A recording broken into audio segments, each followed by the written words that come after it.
इस धर्म में चलने वाले को परास्त नहीं कर सकता। ये बात ध्यान से समझ लीजिए।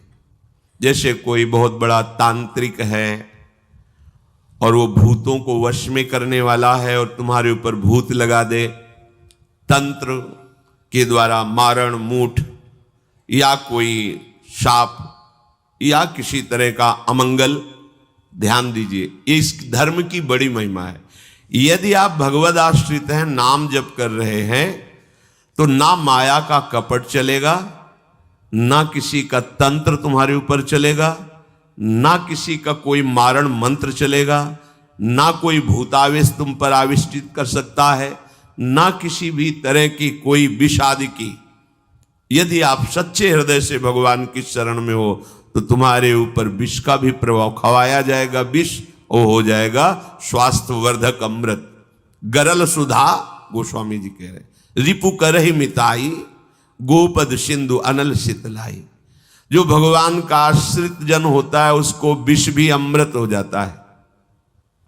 अगर उससे दुश्मनी करेगा ना कोई और उसका बुरा चाहेगा, वो जितना कुप्रचार करेगा, निंदा करेगा, उतने उसका यश बढ़ेगा देगा, तो उसके शरीर में चंदन से भी बढ़कर शीतलता का काम आग करेगी। जो भगवद आश्रित है। श्री हरिराम व्यास जी ने भी प्यारी जू के चरणों के आश्रित जनों को पुष्ट करने के लिए बताया कि राधा प्यारी के चरणारविंद शीतल सुखदाई, कोटि चंद मंद करत नख विदु जुन्हाई। श्री राधा प्यारी के चरणारविंद शीतल सुखदाई। शाप ताप रोग शोक दारुण दुखारी, लाल इष्ट दुष्ट दलन कुंज भवन चारी। हमारी गोरी भोरी प्रियाजू के गोरे चरणारविंद का जिसने आश्रय ले लिया है, शरणागति ले ली है और राधा राधा नाम जप करता है, तो किसी भी ऋषि का साप उस पर लागू नहीं होगा। हरिराम व्यास जी कह रहे ये विशाखा सखी के अवतार है, कह रहे शाप कोई लागू नहीं होगा उसके ऊपर। ताप दैहिक दैविक भौतिक ताप उसका स्पर्श नहीं कर सकता। कोई भी पाप उसे अपने अधीन नहीं कर सकता। किसी का भी तंत्र मंत्र उसके ऊपर लागू नहीं हो सकता, क्योंकि ये चरणारविंद लालजू के भी इष्ट है और ये चरणारविंद दुष्टों की दुष्टता का दलन करने वाले और हृदय में प्रेम प्रकाशित करने वाले हैं।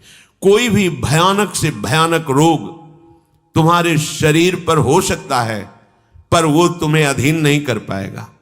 शाप ताप रोग शोक, बड़ी से बड़ी हानि होने पर भी तुम्हें शोक स्पर्श नहीं करेगा। प्यारी जू के चरणों का जिसने आश्रय ले लिया है, ये ऐसा परम धर्म है कि इसके आश्रित को कोई भी तंत्र मंत्र मूठ मारण भूत प्रेत पिशाच पिशाचनी कोई भी नहीं स्पर्श नहीं कर सकता। ध्यान रखना।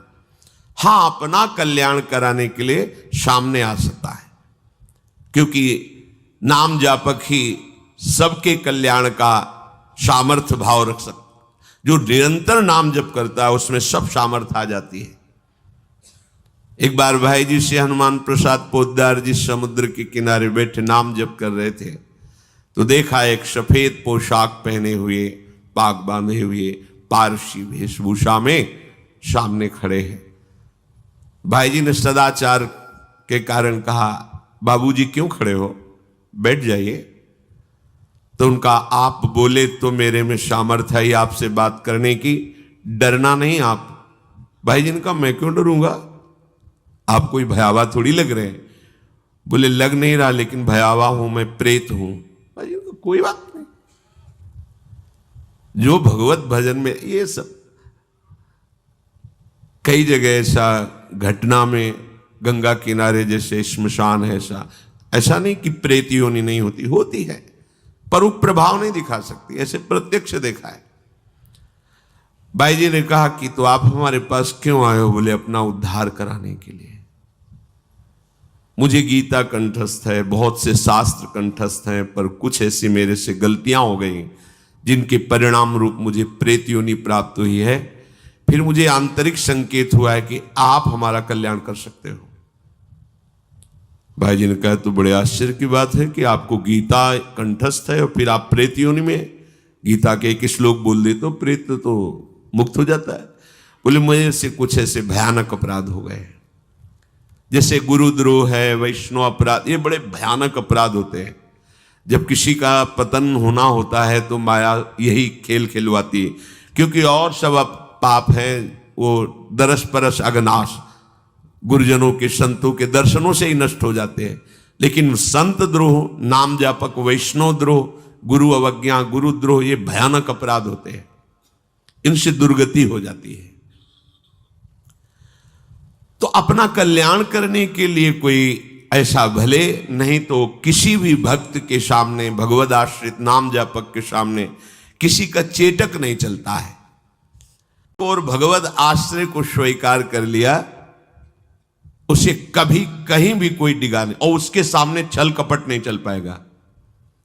एक श्री मथुरादास जी नाम के महापुरुष हुए हैं, तो बस कहे तिजारे मांझ भक्ति रस रास करिए एक बात ताको प्रगट सुनाइए।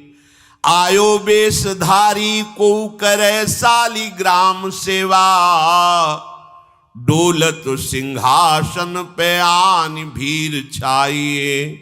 स्वामी के जो शिष्य भयो तिनहु के भाव देखी, वाही को प्रभाव आए कहो ही भाइये। नेक आप चलो